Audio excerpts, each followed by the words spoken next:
నా దృష్టిలో కూడా జమిలీ ఉపయోగపడుతుంది అట్లేం కాదు. వాళ్ళ ఉద్దేశం ఏంటంటే ఇంటలెక్చువల్ థింకింగ్ తో చేస్తున్నారు, మంచి ఉద్దేశమే.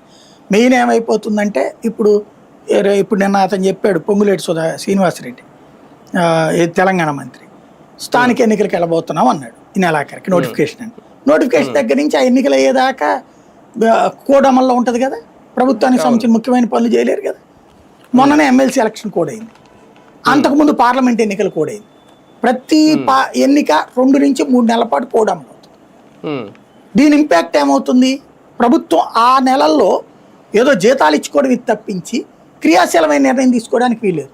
తీసుకుంటే కోర్టులో కొట్టేస్తారు లేదా స్టే పెట్టేస్తారు. అది ప్రభావితం చేసేదని చెప్పేసి ఎన్నికల సంఘం జోక్యం చేసుకుంటుంది. అట్లాంటప్పుడు నష్టం కదా.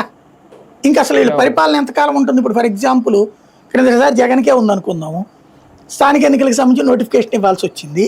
ఇచ్చిన తర్వాత అప్పుడు ఒక 3 నెలల్లో 4 నెలల్లో పని ఏది ప్రభుత్వం అధికారంలోకి వచ్చిన త్వరలోనే అక్కడ.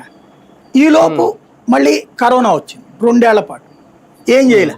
ఆ తర్వాత ఎన్నికలు జరిగినాయి, కరోనా మధ్యలో ఒకసారి, కరోనా తర్వాత ఒకసారి. అప్పుడు నోటిఫికేషన్ అంటే దాదాపు 2 ఏళ్ళు 2.5 ఏళ్ళు ఏ పని చేయడానికి లేదు. ఆ తర్వాత ఎమ్మెల్సీ ఎలక్షన్ వచ్చినాయి, స్థానిక ఎన్నికలు వచ్చినాయి, ఇదే దాని పేరు ఏంటిది, రాజ్యసభ ఎలక్షన్స్ వచ్చినాయి. ఇట్లా ప్రతిసారి ఎలక్షన్ కోడ్ తిరుపతి వచ్చింది కదా, అట్లాగే ఇంకో 2, 3 తేడాలు వచ్చినాయి కదా, ఏదో ఉప ఎన్నిక వచ్చినప్పుడు 2-3 నెలల పాటు ఎన్నికల కోడ్. ఈ సమస్యలు రాకుండా ఉంటది అంతవరకు ఓకే.